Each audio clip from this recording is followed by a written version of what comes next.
Hey guys, it's Chris. From a mackerel that eats people to a giant chicken that injured a cheerleader, plus a bit of kidnapping, here are 10 times team mascots took it way too far.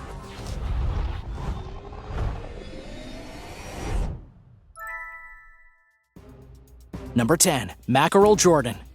Mackerel Jordan is one of the most poorly behaved mascots in the world. He's the mascot for the Islanders and a bit of a psycho. This fishy mascot literally eats anyone who tries to get in his way. He's notorious for not caring about who he eats or where he eats them. He eats random fans, he even eats players. He's allegedly gobbled down cheerleaders too, and he's even gone on ESPN and eaten sportscasters on live television. He loves being the center of attention, and during a game he wanted a worker to throw a ball. And you know what? He did it for a little bit. It's kind of like when you play catch with your dog, but then the guy faked throwing a ball. Super mean, right? When Mackerel Jordan realized it, well, he ate him. Headlines everywhere said fish mascot eats worker. Of course, Mackerel Jordan always regurgitates whoever he eats, and he hasn't actually gotten into any real trouble like some of these other mascots. Still, seeing Mackerel Jordan actually swallow full-grown human beings into his mascot mouth is pretty impressive. This must be one strong inflatable suit he has on. Number 9. Oregon Duck. The Oregon Duck is considered a pretty rude mascot. In fact, the Oregon Duck mascot is so rude that according to CBS News, he was suspended for a game when he got into a violent altercation with the Houston Cougar. The Duck became irate after the Cougar imitated one of his trademark moves. The Cougar copied the Duck's famous push-ups for total points after every touchdown. The Duck did not appreciate the plagiarism and went after the Cougar and pushed him violently to the ground, then got on top of him, and then began wailing on his head with his fists. While everyone in the audience assumed the fight was probably staged, it turns out it was 100% real. The Duck was very truly trying to beat up whoever was inside that Cougar suit. And the mascot got suspended, with the Oregon Athletic Director Pat Kilkenny saying that representatives needed to be held to higher standards. He's referring to the fact that the Duck mascot is a role played by several different students, not all of whom can apparently control themselves when it comes to violent outbursts. Number 8. Gritty. The Philadelphia Flyers mascot Gritty was recently in some trouble with the law. It all happened on December 21st, when Chris Greenwell filed a police report. But what was the subject of that report? Well, he claimed that his son Brandon, only 13 years old at the time, gave Gritty a playful pat on the head after a photo that was taken during a meet and greet. The mascot then turned and punched the 13-year-old kid in the face as hard as was physically possible. The interaction supposedly left Greenwell's son with a giant black bruise from where the mascot, who was presumably a full-grown man inside the costume, punched him with a closed fist.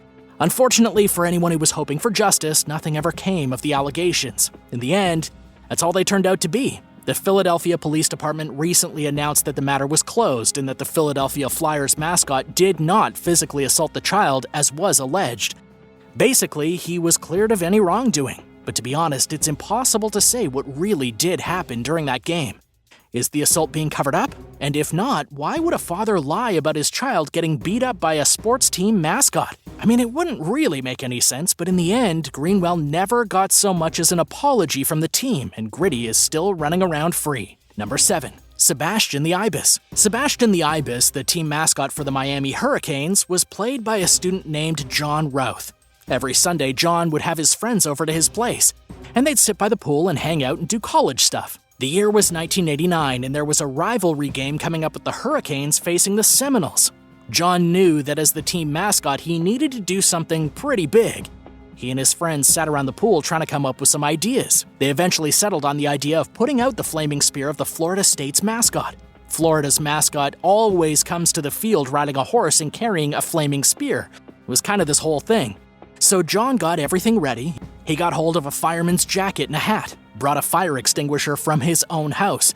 He was standing in the tunnel next to the coach, dressed fully in his costume for Sebastian the Ibis, holding on to his fire extinguisher. But he never made it onto the field. He took 2 steps and was seized by the police. Apparently, the Tallahassee officers were not interested in these pranks. In the struggle to take the fire extinguisher from him, the cops ended up getting sprayed with it. According to the story from ESPN, a group of officers then basically beat the snot out of this guy and his giant bird costume. They threw him against a fence, and John felt elbows smashing into the back of his skull. The officers were trying to rip his suit off, which basically strangled him because of the chest strap that kept his head attached to the costume.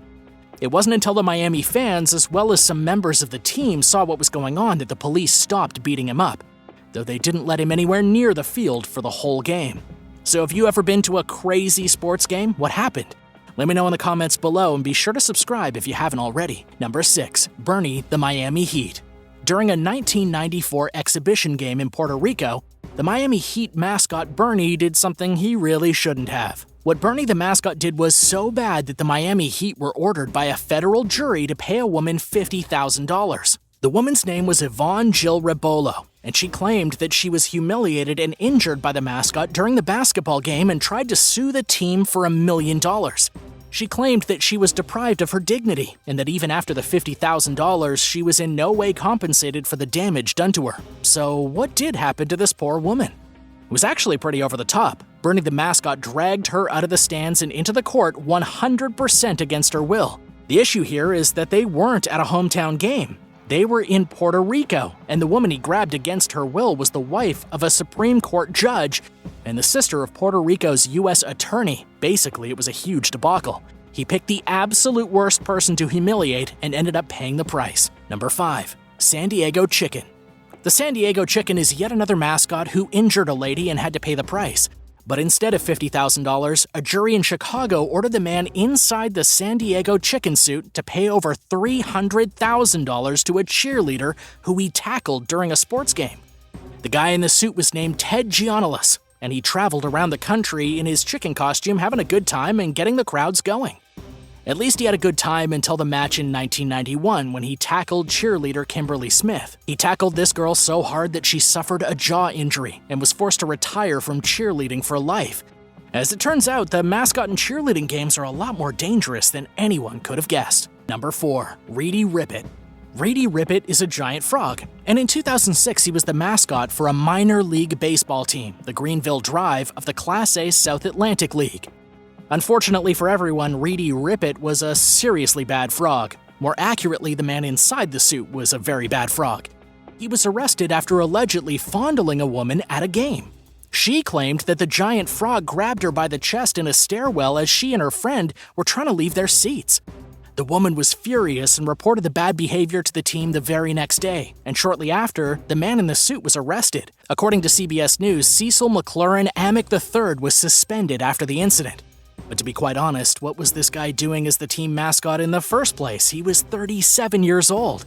You'd think a man almost in his 40s would have better things to do than put a suit on and then grope young women. Number 3. Rufus the Bobcat. Rufus the Bobcat is one mean mascot. He was recently caught beating up the Ohio State mascot Brutus. But Rufus, the mascot for Ohio University, didn't fight fair.